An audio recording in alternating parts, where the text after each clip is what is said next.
Hi guys, Kirk and Jason here with Kirk Giordano Plastering. Today what I'm going to show you guys is how we feather in a joint. Why am I going to show you that? Because we got some work in the back. I'm doing this for a contractor friend of mine, but the homeowner came out and kind of yelled at me and said, man, I hope you can match this finish because the people in the back who did it and on the sides didn't. So I'm going to show you how we match it, but first, Jay got a lot of accelerators in this product. So I'm going to spread this out real quick and I'll show you what I'm referring to. There's been about 10 different people who've worked on this house. And by the way, I'm just going to spread this out here because I don't think there's enough material here to double coat this patch right here. Okay, I'm getting there. We're just going to spread the rest of this board out and take you around back and show you what the homeowner is referring to. It's actually a pretty simple, common mistake that people make too. Okay, let me see here.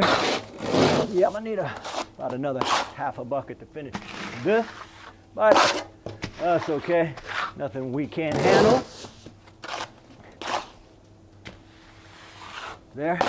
And this is hot mud, by the way, guys. What's hot mud mean? That means it's got luminite in it. And luminite is an accelerator.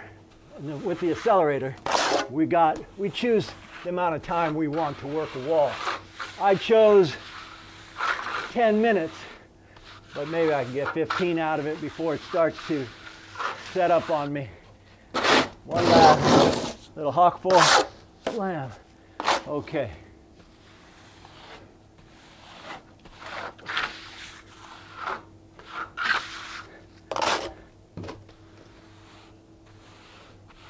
All right, just now for the sake of what I was referring to as far as a good and a bad joint, well, you know what I'll do is wire, push it up there, just push it down in, guys. Go back over. All right, I'm going to take you over here and show you what he does not want. All right, over here, guys, if you can zero in on this wall. All right, this fella, okay, this is a patch around the window.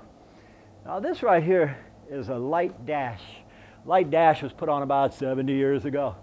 This guy came in about 3 years ago and he put a scratch in a brown coat. He would have been better off if he used a coarse green sponge float and just floated it.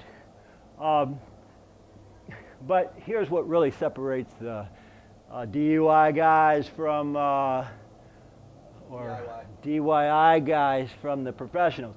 See this joint, this outline. Now that joint is really bad. The fact that his texture is 3 times heavy, well, I mean, two right here, that's kind of bad too, but this is really what distinguishes if you're going to do it and make it noticeable. So while the fellow was yelling at me saying it better come out right, I didn't have the heart to tell him, dude, I've done like 500 instructional videos. I know how to do this, but I guess he'll find out for himself. 2 floats. One is fine and one is coarse. Okay, I'm going to take the coarse one. Why? Because I don't want this super fine, the finish. I want to bring some of the aggregate out. Aggregate, it's just a fancy word for sand. Okay, so I'm going to wet this sponge float, and what I'm going to do is I'm going to take it upward because it's got a lot of water in it right now. I'm going to take it upward. I'm going to spin it around, take it upward again. And right now it's full of, if I keep going, it's dragging. You see where it just tore right here because there's too much sand and cement on this. So now I dip it in this bucket, tap it a couple times, flip it around. Little technique, guys, flip it around. Keep holding on to it, don't drop it in the bucket. Okay, now I hit my joint a little bit better with fresh water. Get this joint. This is what I was talking about over there. And this float has seen better days, but I can make it work. No problemo. Okay, we take this joint and we feather in. And by the way, guys, you always see me applying a bonding agent here. Bonding agents don't always have to be blue like this Sika bonding agent. It's white. when it dries, you can't see it. And why did I put the bonding agent? Because I'm floating over their existing surface a little bit. Okay, now, if you look at this, I got a holiday here, I got some boo-boos here, and that looks pretty bad. So what I'm gonna do is fix those real quick. I'm gonna come up right here, fix that one. Then I'm gonna come up right here, fix that. Now this guy here where it doesn't look too groovy, we just fix that. And now this one piece, I'm gonna tie this into my own work that I did a few minutes ago. I did that off a ladder. I prefer, if I'm working off a ladder, just get it done. It takes too much time trying to film off of a ladder. Okay, now I clean the float one last time, guys, because I'm ready for Jay to mix me up another half a bucket and do this. Notice this finish here? That's what we call the blob job. You take a float and you slam it like this on wet cement and you pull it off like this. But don't do that, guys, because all it does is loosen up the stucco, the first coat underneath. That's not really, you don't want to do that. Anyway, that's what they did there. All right, so getting back to what I was doing, now I'm just putting a little bit more water on here and floating it. And keep in mind, guys, that he might have started off with a light dash 60 years ago, but this has got 10 coats of paint on it. So if I put a dash on it like they did, it will not match. I don't want this guy yelling at me once more about, hey, you told me you could match this, it doesn't match.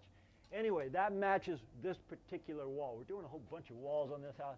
Every finish is different on it, but we'll match every wall with every finish. Anyhow, guys, that is how you float out your joints. And there are two different kinds of floats. There's even red ones, but we won't get into that. My name is Kirk, Jason on the camera, and as usual, we thank you for watching. We'll see you guys on the next one.